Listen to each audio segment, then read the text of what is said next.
এই শুক্রবারে ইমাম সাহেবের বেতনের বিষয় নিয়ে মসজিদে আলোচনা করার লাগবো। হাই স্কুল, প্রাইমারি স্কুল এটি সরকারি থেকে, ওদের বেতন দেয় সরকার থেকে।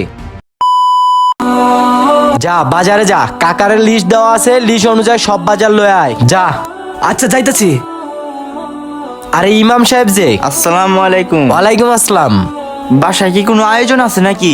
দেখলাম আপনার ছোট ভাইরে বাজারে পাঠাইলেন। কালকে রাত্রেবেলা আমার ভাইয়ের ছেলে সন্তান হয়েছে, তাই ভাবছিলাম যে শুক্রবারের দিনে একটু মিলাদের আয়োজন করতাম। ও আলহামদুলিল্লাহ। এখন কি বাচ্চা ও বাচ্চার মা সুস্থ আছে? জি, আল্লাহর রহমতে বাচ্চা এবং বাচ্চার মা সুস্থ আছে। তো আপনি জানি কি বলতাছিলেন?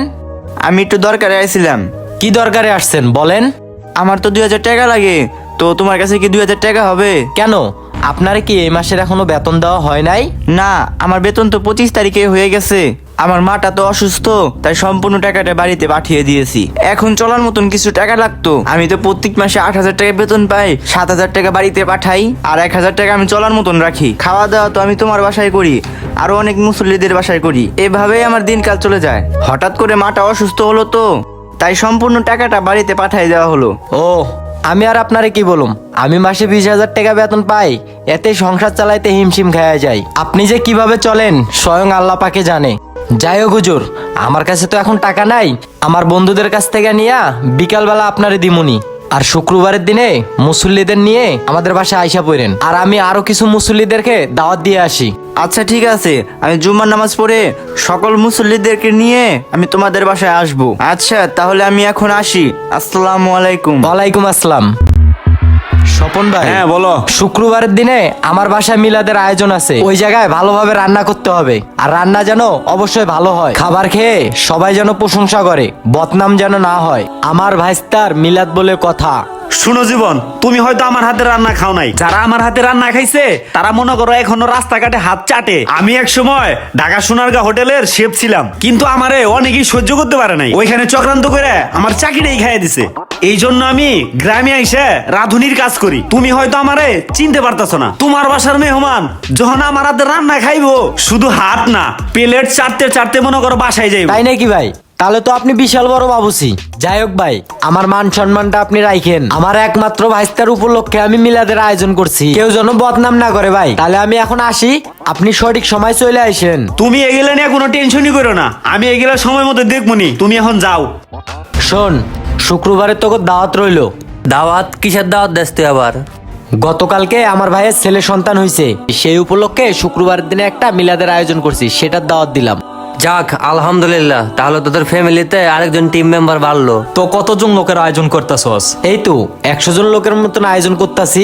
তো সবাই রে কি দাওয়াত দেওয়া হয়েছে? এই তো প্রায় দাওয়াত দেওয়ার শেষের দিকেই, শুধুমাত্র রাকিবরে দেওয়া বাকি রয়েছে। যাই হোক, তোর কাছে কি 2000 টাকা হইব? 2000 টাকা? 2000 টাকা দিয়ে তুই আবার কি করবি? সকালবেলা আমাদের বাড়িতে ইমাম সাহেব আসছিল, তার নাকি মা অসুস্থ, এই জন্য আমার কাছে 2000 টাকা চাইছে। আচ্ছা ঠিক আছে, আমার কাছে টাকা আছে, তুই নিস। দেখ একটা বিষয়, ইমাম সাহেবের বউ আছে, বাচ্চা আছে, মা আছে, 8000 টাকায় সে কেমনে করে চলে?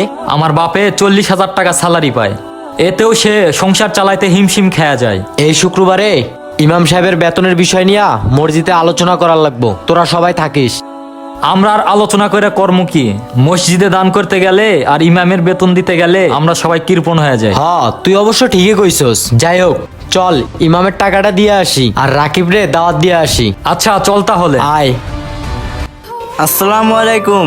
ওয়ালাইকুম আসসালাম। ইমাম সাহেব, লন আপনার টাকাটা। আর আপনারে তো আগেই বলছি, আপনি কিন্তু শুক্রবারের দিনে সঠিক সময় চলে আইসেন। আচ্ছা ঠিক আছে, তুমি কোনো টেনশন করো না, আমি সঠিক সময় উপস্থিত থাকবো। আচ্ছা, আমরা তাহলে এখন আসি। আসসালামু আলাইকুম। ওয়ালাইকুম আসসালাম। যান তাহলে। আচ্ছা রাকিব, এরকম সরকারি প্রতিষ্ঠান আমাকে বাংলাদেশে কতগুলো আছে? সেরকম তো জানা নাই, আছে হয়তো অনেকগুলা। এসব শিক্ষা প্রতিষ্ঠানে কি করে? কেন ভাই, এইসব শিক্ষা প্রতিষ্ঠানে বাচ্চাদেরকে পড়ায় এবং শিক্ষা দেয়। ছোট বাচ্চাদের শিক্ষা দেয়। আচ্ছা বলতো, এসব শিক্ষা প্রতিষ্ঠানের শিক্ষক এবং শিক্ষিকাদের বেতন কত? কত হবে? এই ধরো 20-25 হাজার। আচ্ছা, এই 20-25 হাজার টাকা কে দেয়? কেন ভাই, সরকার থেকে দেয়। সরকার থেকে কেন দেয়? ছোট বাচ্চাদেরকে শিক্ষা দেয়, শিক্ষার মাধ্যমে তারা কেরিয়ার গড়াতে পারে, তো বেতন দিব না? তুই একটা লজিক দেখ, এরকম শিক্ষা প্রতিষ্ঠানে 2 রকম শিক্ষক থাকে, একটি প্রধান শিক্ষক থাকে আর একটি সহকারী শিক্ষক থাকে।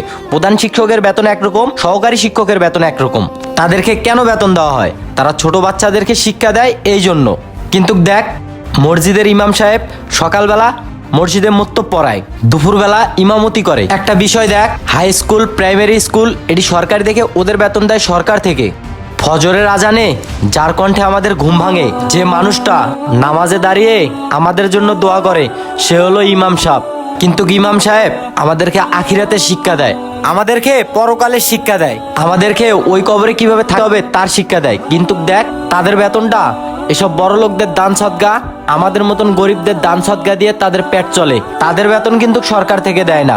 হ ভাই, তোমার কথা অনুযায়ী ইমাম সাহেবের বেতন দাও সরকার থেকে দেওয়া উচিত। তাহলে দেয় না কেন? ভাই তুমি আর আমি বললে তো হইব না, সরকার যদি না চায় তাহলে তো তারা বেতন পাইবো না। তাহলে আমরা এই ভিডিওর মাধ্যমে বলি, যাতে আমাদের এই ভিডিওটা বেশি বেশি শেয়ার দেয় আর কোনো সরকারি কর্মকর্তার হাতে আমাদের এই ভিডিওটা পড়ে। আমরা চাই যাতে ইমাম সাহেবরাও সরকারিভাবে বেতন পায়। হ্যালো ফ্রেন্ডস, আপনারা কি আমাদের মতামতের সাথে একমত? যদি একমত হয়ে থাকেন তাহলে আমাদের ভিডিওটা বেশি বেশি শেয়ার করবেন আর একটি কমেন্ট করে জানাবেন। ধন্যবাদ।